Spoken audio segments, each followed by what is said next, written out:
साक्षात् तंत्र मंत्र महाभागे जीवंति मम पुत्रिका आरुव्यंत पुत्राना प्रत्यस्ति मम सर्वदा नमस्ते मुता साधु राजन जगतवाहनम पति पुत्र जन उदवश्य जनेश्वरम। इस मंत्र से नमस्कार कर हाथ जोड़ करके कथा का श्रवण करें। जीवित पुत्रिका व्रत कथा। एक बार नैमिषारण्य के निवासी ऋषियों ने संसार के कल्याण सूत जी से पूछा, हे सूत जी, कराल कलिकाल में लोगों के बालक किस तरह दीर्घायु होंगे सो कहिए। सूत जी बोले, जब द्वापर का अंत और कलयुग का आरंभ था, उसी समय बहुत सी शोकाकुल स्त्रियों ने आपस में सलाह ली।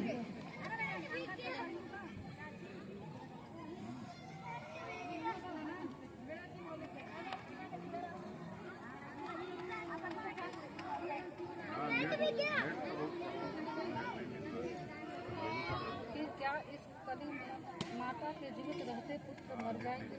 जब वे आपस में कुछ निर्णय नहीं कर सकी, तब गौतम जी के पास पूछने के लिए गई। जब उनके पास पहुंची तो उस समय गौतम जी आनंद के साथ बैठे थे। उनके सामने जाकर उन्होंने मस्तक झुकाकर प्रणाम किया।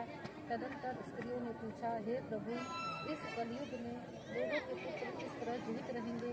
इसके लिए कोई व्रत या तप हो तो कृपा करके बतलाइए। इस तरह उनकी बात सुनकर गौतम जी बोले, आपसे मैं वही बात कहूँगा जो मैंने पहले से सुन रखा हूँ। गौतम जी ने कहा, जब महाभारत का युद्ध का अंत हो गया और द्रोण पुत्र अश्वत्थामा के द्वारा अपने बेटों को मरा देखकर सब पांडव बड़े दुखी हुए, तो पुत्र के शोक से व्याकुल होकर द्रौपदी ने अपनी सखियों के साथ ब्राह्मण धम्म के पास गई और उसने धम्म से कहा, हे विभंत, कौन सा उपाय करने से बच्चे दीर्घायु हो सकते हैं, वह आप कृपा करके ठीक ठीक कहिए। धम्म बोले, सत्ययुग में सत्य वचन बोलने वाला, सत्याचरण करने वाला समदर्शी जीवितवाहन नाम का एक राजा था। एक बार वो अपनी स्त्री के साथ अपने ससुराल गया और वहीं रहने लगा।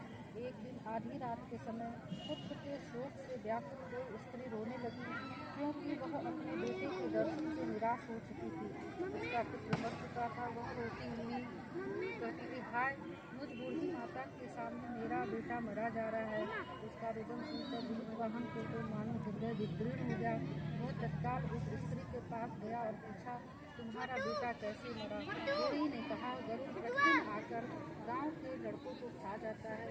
इस पर दयालु राजा ने कहा, माता, अब तुम मत रो, मत आनंद से बैठो, मैं तुम्हारे बच्चे को बचाने का प्रयत्न करता हूँ।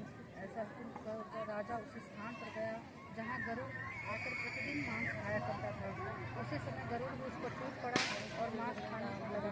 जब अतिशय तेजस्वी गरुड़ ने राजा का बाया अंग खा लिया तो झटपट राजा ने अपना दाहिना अंग फेर कर गरुड़ के सामने कर दिया। यह देखकर गरुड़ जी ने कहा, तुम कोई देवता हो? कौन हो तुम? मनुष्य तो नहीं जान पड़ते। अच्छा, अपना जन्म कुल और बताओ। पीड़ा से व्याकुल मन वाले राजा ने कहा, ये पक्षीराज, इस तरह के प्रश्न करना व्यर्थ है। तुम अपनी इच्छा भर से मेरा मांस खाओ। सुनकर गरुड़ रुक गया और बड़े आदर से राजा के जन्म कुल की बात पूछने लगा। राजा ने कहा, मेरी माता का नाम सिद्ध्या और पिता का नाम शालिवाहन है। सूर्य वंश में मेरा जन्म हुआ है और जीवितवाहन मेरा नाम है। राजा की दयालुता देखकर गरुड़ ने कहा, हे महाभाग, तुम्हारे मन में जो अभिलाषा हो वह मांगो। राजा ने कहा, हे पक्षीराज, यदि आप मुझे वर दे रहे हैं तो वर दीजिए। आपने अब तक जिन प्राणियों को खाया है वह सब जीवित हो जाएंगे। हे स्वामिनी, अब से आपके यहाँ के बालकों को न खाएंगे और ऐसा कोई उपाय बताए कि जो उत्पन्न हो वे लोग बहुत दिनों तक जीवित रहे। हमने कहा, पक्षीराज गरुड़ राजा को वरदान देकर स्वयं अमृत के लिए नागलोक चले गए। वहाँ से अमृत लाकर उन्होंने मरे हुए मनुष्यों की हड्डियों पर बरसाया। ऐसा करके सब जीवित हो गए जिनको भी पहले गरुड़ ने खाया था। राजा के त्याग गरुड़ की कृपा से वहाँ वालों का बहुत कष्ट दूर हो गया। उस समय राजा के शरीर की शोभा दुनी हो गई थी। राजा की दयालुता देखकर गरुड़ ने फिर कहा, मैं संसार के कल्याण एक और वरदान दूंगा। आज अश्विन कृष्ण सप्तमी से रहित शुभ अष्टमी तिथि है। आज ही तुमने यहाँ की पूजा को जीवन दान दिया है। ये वर्ष अब से यह दिन ब्रह्म भाव हो गया, जो मृत्यु देव से विविध नामों से विख्यात है। वहीं त्रैलोक्य दुर्गा अमृत प्राप्त करते और तुम्हें जीवित पुत्रिका कहलाई। सो इस तिथि को जो स्त्रियाँ उस जीवित पुत्रिका की और कुछ आकृति बनाकर तुम्हारी पूजा करेंगी तो दिनों दिन उनका सौभाग्य बढ़ेगा और वंश की बढ़ती होती रहेगी। हे महाभारत, विचार करने की आवश्यकता नहीं। हे राजा, सप्तमी से सही और उदया तिथि की अष्टमी को व्रत करें, यानी सप्तमी दिन अष्टमी जिस दिन हो उस दिन व्रत न करके सिर्फ अष्टमी को व्रत करें और नवमी में पारण करें। यदि इस पर ध्यान नहीं दिया गया तो फल नष्ट हो जाएगा और सौभाग्य तो अवश्य नष्ट हो ही जाएगा। राम को इस तरह का वरदान देकर गरुड़ बैकुंठ धाम में चले गए और राजा ने अपनी पत्नी के साथ अपने नगर को वापस चले आए। सौम्य लोग से कहते, हे देवी, मैंने अतिशय दुर्लभ व्रत तुमको बताया है। इस व्रत को करने से बच्चे दीर्घायु होते हैं। हे देवी, तुम भी पूर्वोक्त विधि से यह व्रत दुर्गा जी का पूजन करो तो तुम्हें अभी फल प्राप्त होगा।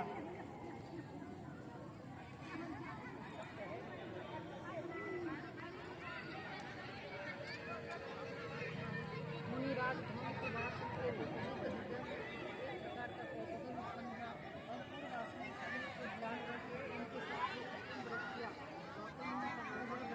और इसके प्रभाव तुम्हें ने संभाला और अपनी शक्ति से आदमी को बताया।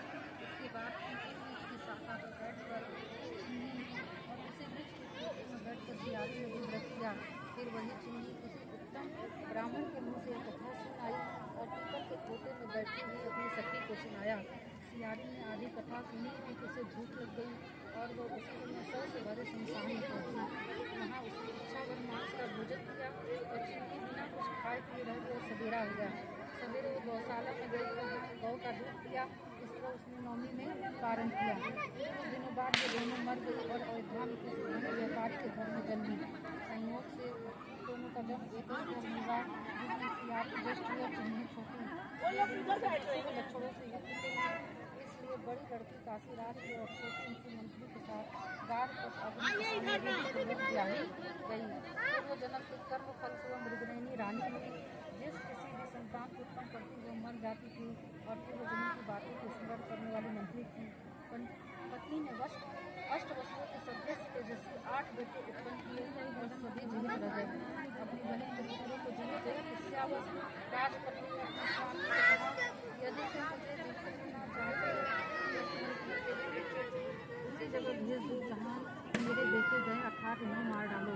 यह सुनकर राजा ने उस मंत्री के पुत्रों को मारने के कई प्रकार के उद्योग किए, पर मंत्री पत्नी ने झूठ पुत्रिका के पुण्य बल से बचा लिया। एक दिन राजा ने अपने आदमी से अपने पुत्रों का सिर कटवार के पिटवारी में रखवाया और वो पिटारी उनकी माता के पास भेज दिया। किंतु वे आठों सिर बेच हराम हो गए और भले चले आठों लड़के अपनी माता के पास वापस चले गए।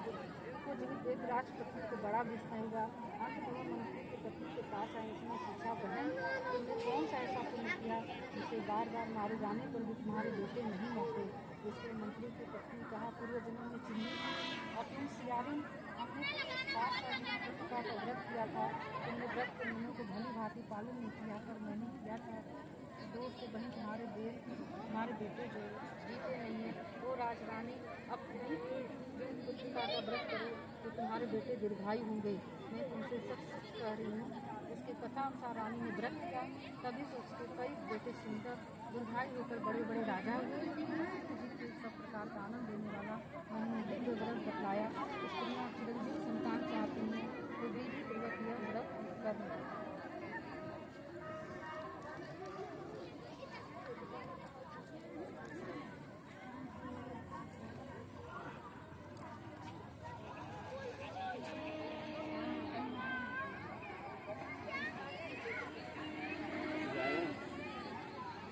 Hmm.